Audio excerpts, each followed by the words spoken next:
신앙생활이 행복해야 합니다. 예수님 믿는 것이 행복해야 되죠. 행복하지 않으면 신앙생활이라는 것이 얼마나 힘든 길입니까? 새벽에 나오는 것이 행복해야지, 행복하지 않으면 여러분 이 시간 앉아 있는 것이 얼마나 죽을 맛이겠습니까? 물론 신앙생활 하다 보면 바쁘고 피곤할 때도 있어요. 그러나 그 바쁘고 피곤한 중에 하나님이 주시는 은혜가 있는 거죠. 그 하나님의 은혜 때문에 행복한 겁니다. 한편으로는 신앙생활에 어려움도 존재하죠. 작은 어려움들, 사소한 어려움들, 인간관계의 어려움들, 또 너무 시간이 바쁘다는 거라든가 내가 감당하기에 내 재능이 부족하다거나 이런 어려움들이 존재하긴 해요. 그러나 진짜 어려운 것은, 신앙생활에 있어서 진짜 어려운 것은 하나님의 말씀대로 살아내기가 힘들다는 거죠. 그 사소한 것이 어려운 게 아니에요. 진짜 어려운 것은 말씀대로 사는 것이 어렵죠. 내 스스로가 하나님의 말씀대로 사는 거죠. 경건의 삶을 살고 말과 행동을 하나님의 말씀대로 하고 내 자신의 인격과 성품이 예수님을 닮아갈 수 있도록 내 자신을 연단시키고 이런 거에 있어서 어려움이 존재하죠. 나는 정말로 하나님 말씀대로 살고 싶은데 내 자신이 그렇게 되지 않을 때가 있죠. 또 그보다도 어려운 것은요, 내 자신 스스로가 하나님의 말씀대로 사는 거, 이거 어려워요. 그러나 사람과의 관계에서 말씀대로 사는 것도 참 어렵습니다. 상대방이 어떤 것을 나에게 부탁을 했어요. 근데 그것이 하나님의 말씀에서 어긋나는 거예요. 그럼 우리는 그걸 거절해야 되잖아요. 저는 그렇게 할 수가 없습니다. 그럼 상대방이 자신이 볼 때는 무리한 부탁이 아니라고 생각하는 거죠. 얼마든지 해줄 수 있는, 저 정도는 할 수 있는 건데 라고 생각하는데, 우리는 그것이 하나님의 말씀에 비추어서 안 맞으니까 거절을 하는 거죠. 신앙의 양심에 거슬려서 거절을 하는 거죠. 상대방이 그걸 이해를 못하는 거예요. 그때가 어려운 거죠. 거절해야 되니까 저는 못 하겠습니다, 그건 안 됩니다 하고 거절해야 되는데 상대방은 이해를 안 하는 거죠. 코로나 때문에 우리가 사회적으로 교회를 못 나가게 하던 때가 있었잖아요.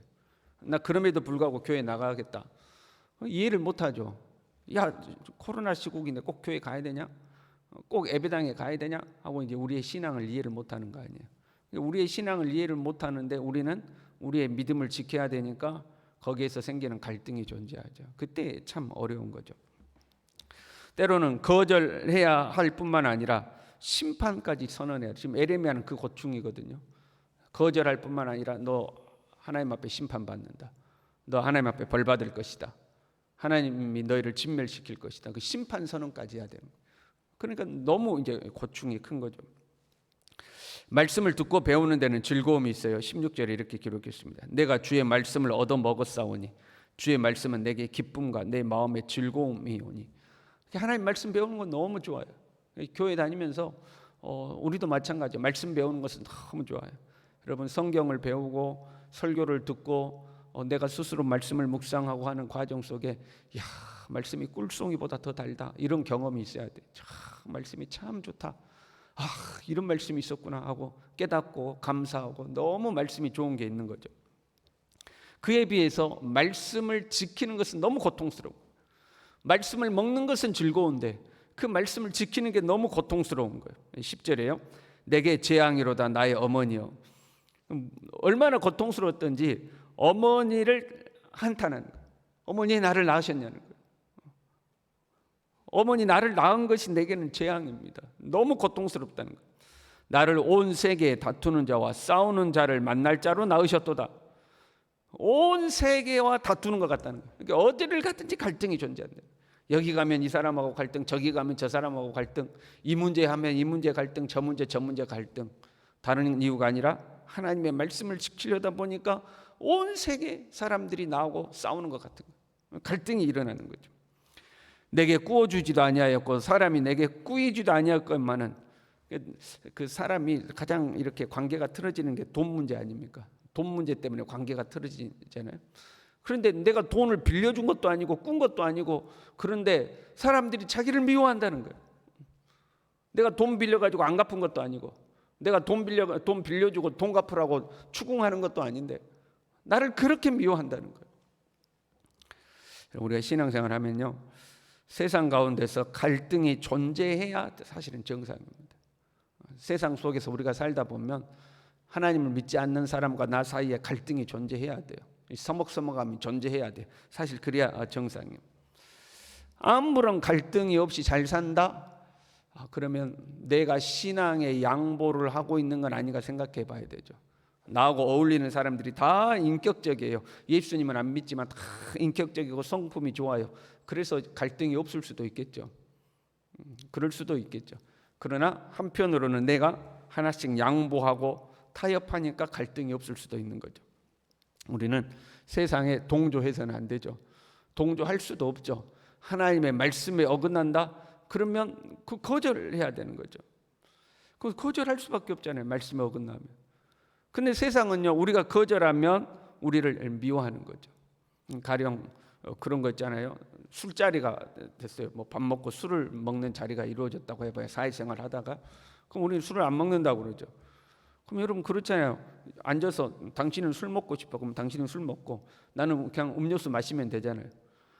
그런데 술 안 먹는다고 미워하죠. 내 잔 한 잔 받아. 저는 교회 다니니까 술 안 마십니다. 그래? 그럼 당신 음료수 먹고 난 술 먹을게. 그러면 되잖아요. 그게 안 되죠. 세상 사람들은. 에이, 한 잔 받아. 안 받는다고 그러면 싫어하죠. 싫어하고 미워하는 경우들이 존재하죠. 그냥 여기에 이제 갈등이 존재하는 거예요. 그런 게 아니더라도요, 세상에서는 어둠의 권세가 우리를 공격하게 되어 있어요. 무작정 우리를 싫어합니다. 다른 이유가 아니에요. 우리가 나쁜 짓에서 우리를 싫어하는 게 아니고 예수 믿는다는 것 때문에 싫어하는 경우들이 있어요. 교회 다니는 것 때문에 좀 믿게 보는 경우가 있어요. 우리가 도둑질을 했습니까? 뭐 못된 짓을 했습니까? 뭐 사기를 쳤습니까? 그런 거 아닌데도 그냥 미워하는 경우가 있어요. 다른 이유가 없어요. 그냥 예수 믿는 것 때문에 미워하는 경우들이 존재하는 거죠. 그러다 보니까 자꾸 세상에서 소외되는 거예요. 17절에요. 내가 기뻐하는 자의 모임 가운데 앉지 아니하며 즐거워하지도 아니하고 주의 손에 붙들려 홀로 앉았사오니. 그거 어울릴 수가 없는 거예요. 사람들은 어울려서 서로 한잔해 하면서 하하호호 하는데 나는 그 자리에 갈 수가 없는 거예요. 어울릴 수가 없는 거예요. 근데 주의 손에 붙들려서 홀로 앉았다는 거예요. 그럼 이 홀로 있다는 것이 상당히 고통스러운 겁니다. 소외감이라는 것이 정말 무서운 거예요. 청소년들은 이 소외감을 견디지 못하고 극단적인 선택을 하잖아요. 왕따 당했다는 것 때문에 극단적인 선택을 하잖아요. 소외라는 것이 굉장히 어려운 거거든요. 그러니까 내가 아무리 힘들고 어려워도 누군가가 나를 공감해주고 이해해주는 사람이 곁에 있으면 그걸 이겨낼 힘이 생깁니다. 그런데 내가 아무리 옳은 일을 한다 할지라도 아무도 나를 알아주지 않아요. 내가 소외돼요. 그럼 그 길이 굉장히 고통스러운 길이 되거든요. 근데 하나님의 말씀을 지키려다 보니까 너무너무 소외가 되는 거예요. 애로운 길이 된 거예요. 우리 기독교 자체가 세상 가운데서 고립돼 가는 것 같죠? 그렇잖아요. 다른 모든 종교는 서로 손을 잡아요. 종교가 하나가 되어 가고 있는 거죠. 그런데 우리 기독교는 오직 예수 이걸 포기를 하지 않잖아요. 예수님의 구원의 길이 없습니다. 다른 종교들은 다 손을 잡고 산의 정상은 하나지만 길은 여러 가지 있을 수 있지 않습니까? 산에 오르는 길은 여러 가지지만 결국 오르다 보면 산 꼭대기에서 만납니다. 이제 이런 거거든요. 그런데 우리는 아예 길은 하나밖에 없습니다. 예수님 믿는 것 말고는 길이 없습니다. 그렇게 이야기하죠. 그러니까 세상 속에서 우리 기독교인들이 고립되죠. 애로워지죠. 저 교회 다니는 사람들은 왜 저러냐 이제 이런 거. 꼭 교회 다니는 사람들은 저러더라 이제 이러는 거죠. 이제 애로운 길이 되는 거죠. 그럼에도 동조하지 않는 이유는 주께서 분노로 내게 채우셨음이니이다 이렇게 돼 있어요. 세상이 좋은데 세상 사람들하고 어울리는 게 너무너무 좋은데 하나님이 하라고 하지 말라고 하니까 어쩔 수 없이 내가 안 한다 이게 아니고 세상의 일을 볼 때 내 속에 오히려 거부감이 생겨버리는 거예요. 주께서 내게 분노로 채우셨다는 거예요. 너무너무 좋은데 어쩔 수 없이 안 하는 거 어쩌다가 그런 일도 있을 수는 있겠죠. 그런데 거부 반응이 생기는 거예요. 거부감. 하라고 하는데 상대방은 해봐 나한테 하는데 나는 그게 거부감이 딱 생기는 거예요. 왜? 하나님의 말씀에서 어긋난 일이기 때문에 거부감이 딱 생기는 거예요. 우리가 죄를 왜 안 짓는지 아십니까? 너무너무 달콤한데 어쩔 수 없이 안 짓는 게 아니고 죄를 지으려고 하면 거부감이 딱 생기는 거예요. 죄가 싫어서 죄를 안 짓는 거예요. 그게 정상이에요. 죄가 너무너무 좋은데 어쩔 수 없이 안 짓는 그 문제가 있는 거예요. 딱 거부감이 생기는 거죠. 거부감에서 한 걸음 더 나아가서 이제 분노가 생기는 거예요. 하나님의 말씀대로 살지 않는 것을 보면 막 화가 나는 거예요. 하나님 말씀에서 어긋난 길을 가는 걸 보면 막 화가 나는 거예요. 분노로 나를 채우셨다는 거예요. 그럼 사람이요, 우리가 어떤 사람을 볼 때, 우리끼리 성도들 간에도 볼 때 말씀대로 안 사는 걸 보면 막 화가 나야 돼요. 하나님 앞에 충성되지 않은 걸 보면 막 화가 나야 돼요. 신앙생활을 왜 그렇게 하냐고 화가 나야 돼요. 근데 차마 말을 못 하지만 막 화가 나야 돼요. 왜 저런 식으로 신앙생활을 하나? 왜 신앙생활을 저 정도밖에 못 하나? 세상 일에는 그렇게 충성하면서 왜 하나님께는 충성하지 않는가? 세상 일에는 그렇게 분주하면서 왜 경건 생활에는 시간을 내지 않는가? 막 화가 나야 돼. 주의 분노로 나를 채우셨다는 거. 말씀대로 사는 삶은 애롭고 고통스러운 길이 될 수가 있습니다. 사실 그게 있어야 돼. 말씀대로 사는 고통이 있어야 돼. 애롭고 고통스러운 길이죠. 18절에요. 나의 고통이 계속하며 상처가 중하여 낫지 아니하면 어찌 됨이니까. 어디 지금 몸이 아파서 상처라고 말하는 게 아니에요. 사람들과의 관계 속에서 나는 말씀대로 살려고 하는데 상대방은 그렇지 않은 데서 생기는 그 고통과 아픔을 말하고 있는 거예요. 만약에 우리의 자녀가요 말씀대로 살지 않고 신앙생활 하지 않고 허랑방탕한다고 생각해봐요. 고통이 계속되지 않겠습니까? 내 심령의 상처가 계속되지 않겠습니까? 지금 그 이야기를 하는 거예요. 나의 고통이 계속되고 상처가 낫지 않는다. 말씀대로 살다 보니까 계속해서 부딪히고 갈등이 생기고 애롭고 힘든 길인 거예요. 이러다 보면 우리의 마음 가운데 어떤 마음이 생기냐면 나도 좀 적당히 할까 이런 생각이 드는 거죠. 남들 보니까 적당히 타협하면서도 잘 살아요. 난 나만 꼭 유별난 것 같은 거죠. 남들은 이렇게 안 해도 잘만 사는데 남들 새벽 예배 안 나와도 다 잘 살고 기도 생활 안 해도 잘 살고 적당히 해도 다 잘 사는데 나만 꼭 이렇게 해야 되는가 이런 생각이 들죠. 근데 하나님이 이렇게 말씀하시는 거예요. 19절에요. 그들은 네게로 돌아오려니와 너는 그들에게로 돌아가지 말지니라.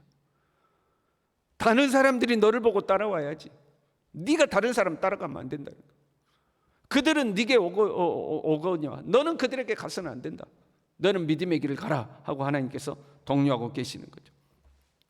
갈수록요 타협하는 시대가 될 겁니다. 신앙을 제대로 지키기가 힘든 시대가 우리에게 계속해서 다가오죠. 우리를 박해하고 핍박한 것이 아니에요. 점점 고립되어 가는 거죠. 믿음대로 사는 사람들이 고립되어 가고 믿음 말씀 붙들고 사는 사람들이 이상하게 되는 시대가 점점 되어 가고 있어요. 막 우리를 감옥에 집어넣는다거나 우리의 재산을 빼앗는다거나 그런 게 아니잖아요. 그냥 말씀대로 사는 삶이 이상한 거야. 왜 남들은 다 적당히 타협하고 사는데 너는 왜 유별나게 그렇게 사냐, 이제 이런 시대가 되는 거죠. 점점 이제 그런 시대가 되어 가는 거죠. 그리고 화목하고 살아야지. 다른 종교하고도 화평하고 살아야지. 사랑하고 살아야지. 뭐 이제 이런 게 우선되는 거죠. 평안이라는 것은 좋은 거죠. 그렇잖아요. 사랑하고 사는 거, 사랑도 좋은 거죠. 화목한 거 좋은 거죠. 그러나 그것들이 예수 그리스도보다 앞설 수는 없는 거예요. 평안을 위해서 예수 그리스도를 포기한다거나 사랑을 위해서 예수 그리스도를 포기한다거나 그럴 수는 없는 거예요. 오직 예수 그리스도가 가장 우선이 되어야 되죠. 저와 여러분이 때로 애롭고 고통스러운 길이라 할지라도 이 믿음의 길을 잘 걸어갈 수 있기를 바랍니다. 기도하겠습니다. 하나님 아버지, 우리의 믿음을 굳건하게 하여 주셔서 때로는 애롭고 때로는 고통스러울지라도 하나님의 말씀을 버리지 아니하고 세상 사람들이 가는 그 길로 내가 따라가지 아니하고 어떤 순간에도 주의 말씀을 붙들어 살아갈 수 있도록 주님 우리 모두를 굳건한 발로 붙들어 주시옵소서. 예수님의 이름으로 기도 올리옵나이다. 아멘.